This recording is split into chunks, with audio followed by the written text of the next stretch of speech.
All right, good evening, everybody. Want you to know that we're going to get hit by a pretty hard storm, Elsa, starting tomorrow at about 10 o'clock in particular, although you all know that we've had these sort of rolling thunderstorms for the last few days. This is about a year ago that Isaias hit us. I want you to know Elsa should be much less severe, both in terms of wind and in terms of flood damage. And I also want you to know we better be a lot better prepared than last time. I can tell you I'm here with Marissa Gillette, who's somewhere, and the PURA rules went into effect on July 1st. And those PURA rules are very clear. They're clear in terms of fines that are put in place if power is not restored within 96 hours. They're pretty clear in terms of extra capacity for communications for our electric utilities, Eversource and UI, to make sure that if you have any questions, you can get those answered for you, as needed in a real-time basis. I think they're very strict in terms of what Eversource and UI are doing in terms of having community liaisons to make sure that every one of our mayors and first selectmen will be up to date in real time in terms of what they need, whether it's trees coming down and repair work and make ready that we need to do. All those towns are going to have a particular liaison ready to go, and those liaisons can deploy all the necessary crews. There are hundreds of crews that have been pre-deployed right now in place. That said, it doesn't relieve you from everything you can do to be cautious going forward. First and foremost, charge your phone. This could go on for a while longer. If you don't have a couple days' supply of food, get 4 days' supply of food so you're ready. If you have some single neighbors or elderly neighbors nearby, make sure you're able to check on them and make sure they're in good standing as well. I think you're going to find this storm hits off the Stonington area about 10 o'clock in the morning. I'd like to think it's done by the end of tomorrow afternoon. Could be a little gray and rainy for Saturday, and I'm looking forward to a sunny Sunday. Be careful, everybody. Are there any questions? Isaias, what were some of the lessons learned since that storm? Err on the side of caution. Make sure you have more crews pre-deployed, ready to go than they had last time around. I thought last time around was a communications failure. I think a lot of people were flying blind. They need more capacity in their emergency response centers, in particular Eversource. I love the fact that now, under mandate, they've got these liaisons, so every first selectman mayor knows who they can reach out to on a local basis to make sure they get a response. We've had a lot of rain. Are there concerns for flooding with tomorrow kind of building up on everything that we've seen so far this week? Well, I was just asking. We're here at the Emergency Operations Center, and I said, how about flooding? Looks like it's been raining an awful lot to me. They were less concerned about that, but watch out. And check online if you're in a flood zone. It looks like Elsa is moving pretty fast. That may mean there's a little less flooding.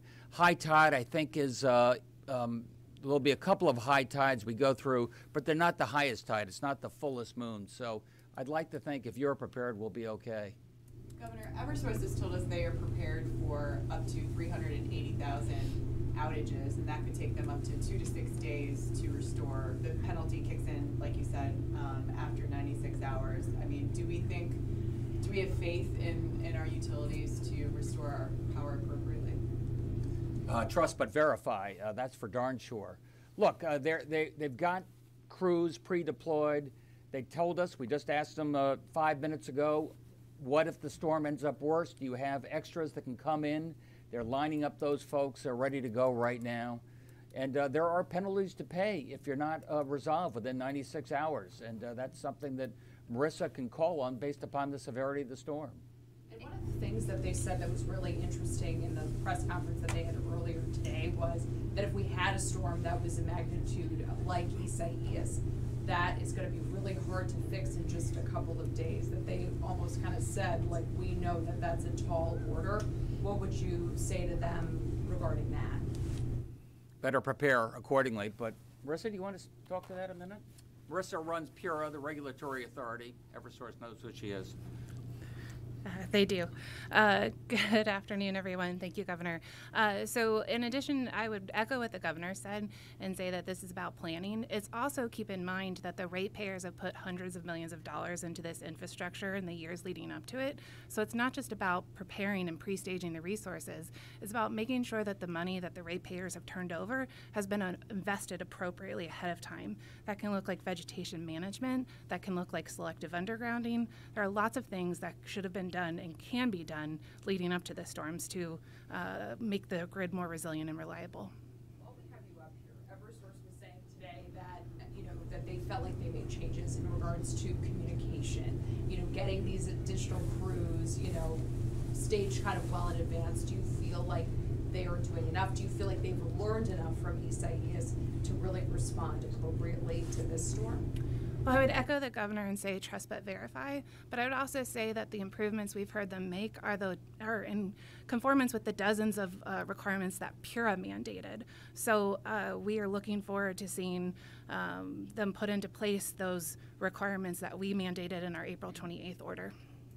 In the meantime, though, the storm, obviously, storm preparations, storm events are, they happen only every once in a while. Have the utilities done enough resiliency work on their lines and on the vegetation to be ready for an event like this again? Well, respectfully, I disagree with their assertion that vegetation management is resiliency work. And I think that what PURA is looking into in some of our open dockets is to make sure that they're retargeting some of these dollars into other types of programs like selective undergrounding. So they are on track with their vegetation management, which is tree trimming. Whether that's enough, trees are always the #1 cause of outages in storms like this. So I respectfully, I think PURA is considering what else can be done besides vegetation management moving forward. And I guess I would just add to what Melissa and the Governor have both said, is that we're going to hold the utilities accountable. The legislature and the Governor has just signed into law new requirements. PURA has new requirements. This is a test. We'll see how they do, and if they don't measure up, we have things we can do to hold them accountable, and we intend to do that. South Windsor's had an emergency declaration. Is the state in contact with them at all, offering any sort of resources? Are you expecting other towns and cities to have a similar declaration in the coming days? What I can tell you is we're going to be in constant contact with South Windsor and all the other local groups, making sure we provide all the support they need. If there are any particular circumstances, we're there. We just gave a green light to UI, by the way, to make sure that they could get their trucks on the Merritt Parkway so that they'd be able to make resources as well. So don't be surprised if you're driving on the Merritt Parkway. Even better, don't drive on the Merritt Parkway. Speaking of the roads, I see state police represented here. Anything on preparations on the roads for drivers tomorrow?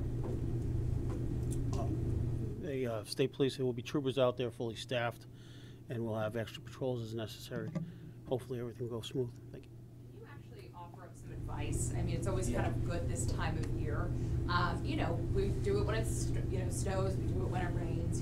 We just saw a video on Twitter of someone actually driving through a big flood zone in West Haven. So what would you maybe be telling to drivers as they're out on the roads and kind of navigating these tricky conditions? You really want to slow down in the rain. The rain is very dangerous. A lot of people think the snow is worse, and the rain is actually worse because people don't slow down enough. You need to reduce your speed in the rain and not drive through standing water. It's very dangerous. So if everyone takes it easy and just waits out the storm, that's probably the best practice. Would you say, from state police side of things, that you actually see even more accidents kind of this time of during events like this because people don't see the snow to say, okay, look, I got to slow down and take it a little bit more carefully and cautiously? That's exactly right. AAA could give you the exact numbers, but when it doesn't appear, well, the average person doesn't think it's as bad, they don't tend to slow as much, and they don't take the precautions necessary, and therefore you have more accidents. Thank you. All right, everybody. Be careful tomorrow. Take it easy. Read a good book. It'll be a good weekend. Thank you.